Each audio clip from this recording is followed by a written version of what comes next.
George Washington crossing the Delaware River. It's one of the most iconic images of our first president-to-be during the Revolutionary War. And what he did after that voyage changed the war and, of course, history. But now it seems that picture is not as accurate as first thought. This is the painting that gave Americans their mental image of the crossing. Washington's soldiers row his small boat through chunks of ice. The general stands lit by the sun. It's heroic, it's glorious, and it's wrong. This is more like it. We know Washington crossed at night in snow and rain.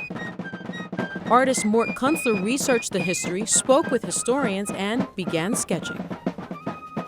Now you're beginning to see a flat boat with George Washington centered and higher up than everyone. The famous version was painted by Emanuel Leutze 75 years after the crossing. It is 21 feet wide. Leutze charged admission to see it. He gave the public what they wanted. The general most likely crossed on an existing cable-guided ferry with fold-up ramps on each end to take on horses and wagons. True to both art and history, Kunstler kept Washington heroic. I have him with one leg up on the ramp, bracing himself, and holding on to a lashed-down cannon. And then I worked on the foreground figure holding a lantern. The lantern in the front lights Washington in a very dramatic way in the final painting.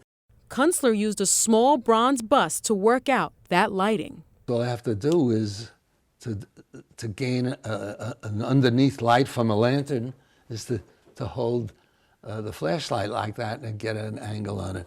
Leutze's Washington looked like the older President Washington. Kunstler painted Washington at 44, his age that night. And then there's the ice. It's very unlikely there were chunks. Lloyd's had what we would call miniature icebergs, and river ice, when a river freezes over, sheets of ice form. I studied ice. I also worked with photographs of the Delaware when it's iced up. That was a big challenge, actually. It was just figuring out lighting effects of the reflection on the ice from torches. Kunstler has published a shelf load of books featuring his paintings, mostly of war, always striving for accuracy. I'm an historian and an expert on 10 seconds in time. I have to paint the picture so that if troops are marching by a particular building, the historians can write they're marching by a particular building. I have to find out what the roof was made of.